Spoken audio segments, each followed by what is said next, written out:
A diferencia de lo que ocurre en el ámbito económico, en lo sanitario el gobierno sí toma medidas completas, pero el riesgo país continúa creciendo, el precio del petróleo no se levanta y en el sector exportador los problemas de liquidez se empiezan a evidenciar por los atrasos en los pagos desde el exterior. La economía sigue contraída, el desempleo va a galope y eso no se cura con paracetamoles ni con tibiezas. Desde el sector empresarial, ¿cómo se leen las medidas anunciadas? Se lo preguntamos a Caterina Costa, presidenta del Comité Empresarial Ecuatoriano y de la Cámara de Industrias de Guayaquil. Buenos días y bienvenida a Contacto Directo. Buenos días.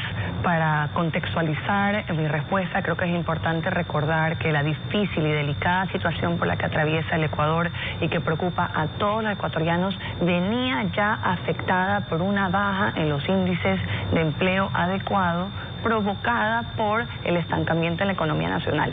A esto, como usted bien indica, se suma la afectación mundial de un virus que tiene una magnitud nunca antes vista en la historia de la humanidad, impactando a la salud, no solo de las personas, de decenas de miles de personas, sino también al comercio global, incluyendo la caída de los precios del petróleo. Y lastimosamente en este momento tengo que decir que esa afectación nos coge sin fondos de contingencia, los cuales sí tienen otros países y que nosotros también tuvimos hasta el año 2008 en que se le metió la mano por parte del gobierno anterior. Por ende, las familias ecuatorianas tienen que entender que si uno llega a una situación de emergencia como la actual, habiendo dilapidados todos los ahorros, es muy difícil lograr encontrar las soluciones a esta problemática de corto y de mediano plazo sin reservas. Y creo que esa es una de las primeras grandes lecciones, y es que nosotros tenemos que pensar no solo en el corto plazo, sino también en el largo plazo. ¿Esto significa que ustedes respaldan las medidas que anunció el gobierno? No, en ese sentido hay que obviamente evaluar día a día las afectaciones, porque tengo la seguridad de que eso va cambiando, las causas que están provocando la situación actual van cambiando a esa velocidad y por ende tienen que ir cambiando las decisiones que se tomen para lograr que éstas se vayan superando. En este momento, lo más importante es que juntos, con calma y serenidad, logremos encontrar paso a paso cuál es el camino que debemos tomar. Por un lado, con la política pública, todas las funciones del Estado, el Ejecutivo, la Asamblea, el Judicial también, y por otro lado el sector empresarial que tiene, como usted indicaba, ya dificultades en el ámbito del sector exportador principalmente y toda su cadena productiva, pero también otros sectores. Podemos identificar con preocupación al sector del turismo, que está muy golpeado con todas las cancelaciones que se están dando en este momento, la logística, el personal de servicio, obviamente también el comercio. Sectores que por cierto ya venían en un descenso sostenido. Ahora el gobierno pide que se lo ayude, pero no se deja ayudar. Desde distintos sectores se escucha que este es el momento para iniciar con un desmontaje del subsidio a los combustibles, pero el escaso capital político de un gobierno que parece contar los minutos que le quedan para su salida lo lleva a mirar hacia otro lado. La pregunta: ¿los sectores productivos del país estarían dispuestos a apoyar una medida de ese tipo? Definitivamente creemos que en el corto plazo estas medidas han buscado solucionar las necesidades del Estado, pero no se está evaluando los efectos que nosotros creemos son contraproducentes de transferir fondos del sector privado hacia el sector público cuando todavía no han sido solucionados los problemas estructurales del sector privado. Una de las medidas importantes es reducir y focalizar los subsidios de los combustibles que representan 2.000 millones de dólares para el Estado, y en ese sentido no solo esa focalización o esa reducción, sino que también hay que trabajar para liberalizar la importación y comercialización de los combustibles, pero esto tiene que ir de la mano de una normativa que permita a las empresas privadas que entren en este momento a competir de forma igualitaria con Petroecuador. Asimismo, hay otras medidas que son importantes y necesarias en este momento, como por ejemplo definir un tope al gasto público y por otro lado definir las formas o el pacto fiscal que nos permita crear esos fondos de ahorro que no tenemos en este momento y que nos hace más difícil tomar las soluciones. Por el lado positivo, el reperfilamiento de la deuda es tremendamente necesario para reducir los valores que tienen que pagarse año a año.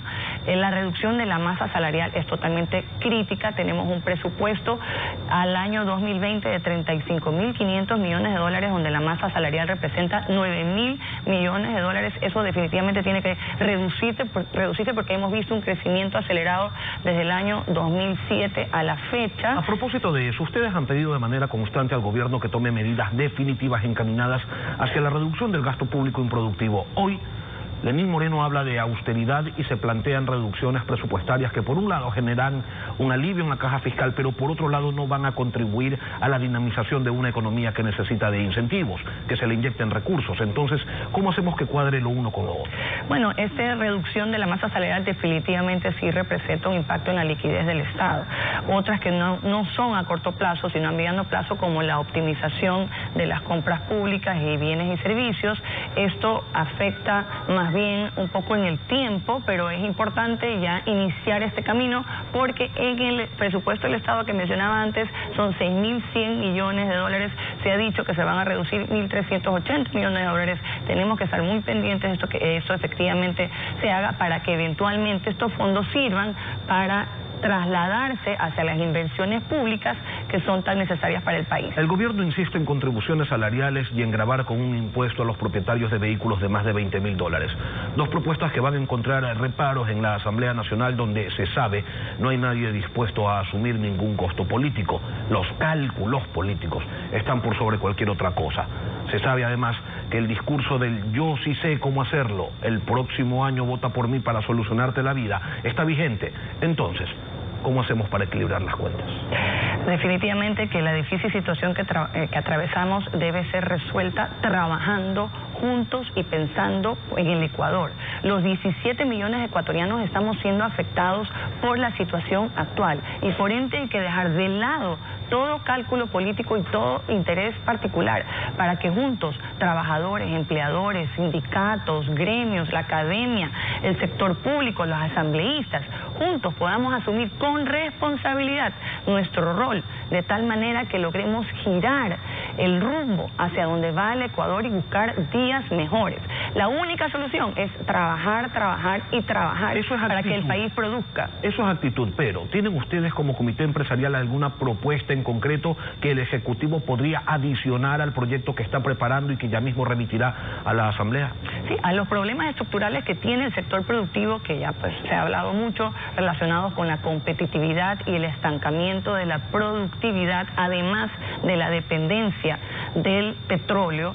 Nosotros hemos insistido en que debe diversificarse los sectores donde se hacen las inversiones y vemos una gran oportunidad en el sector minero. Asimismo, estamos trabajando en los temas relacionados con los acuerdos comerciales.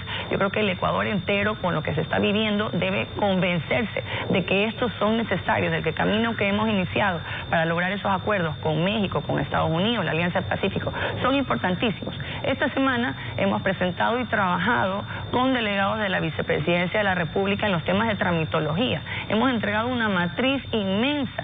No todos los trámites tienen impacto fiscal y muchos de esos pueden alivianarse para poder lograr que se eliminen los obstáculos y los costos que tiene el sector productivo. La reforma laboral también es importantísima. El entusiasmo inicial, usted hacía referencia a la posibilidad de un acuerdo con los Estados Unidos, pero ese entusiasmo inicial por el comienzo previsto de estos diálogos, me imagino que se va apagando debido a los acontecimientos de carácter mundial y que obliga a las naciones a que se ocupen prioritariamente de otras cosas. Mire, el sector productivo, y lo he dicho tantas veces, está empernado al país. Nosotros no vemos los 4 años de un gobierno, nosotros vemos el largo plazo. En los temas de los acuerdos comerciales tenemos trabajando ya muchísimo tiempo y vamos a seguirlo haciendo con el entusiasmo de siempre. Estamos organizados en equipos técnicos que ya estamos coordinando con el Viceministerio de Comercio Exterior y con los equipos de los jefes negociadores para poder lograr avanzar a la velocidad que se requiere, insisto, cuidando a los sectores sensibles. ¿Ya hay jefe negociador? Estamos hablando del jefe negociador del acuerdo con México, cuya ronda probablemente será la próxima semana, y si no es la próxima semana por las razones... ¿Y para Estados Unidos? Para Estados Unidos, pues habría que esperar el TIC 14 y 15 de abril, y posterior a eso espero que ya podamos iniciar con el apoyo de la embajadora Ivonne Bacchi, y estoy segura que esto será posible porque lo necesitamos como sector productivo, es nuestro principal socio comercial. Hay personas que consideran que las posturas del sector empresarial se han morigerado y que ya no levantan la voz como lo hacían en los tiempos de Correa, que esto responde a la presencia de al menos dos integrantes, o integrantes todavía, pero no en funciones, del gremio. ¿Es real? Nosotros trabajamos con todos los sectores que se requiera y tendemos puentes, y en este caso como Comité Empresarial Ecuatoriano y como Cámara de Industria de Guayaquil, con todas las instituciones del Estado.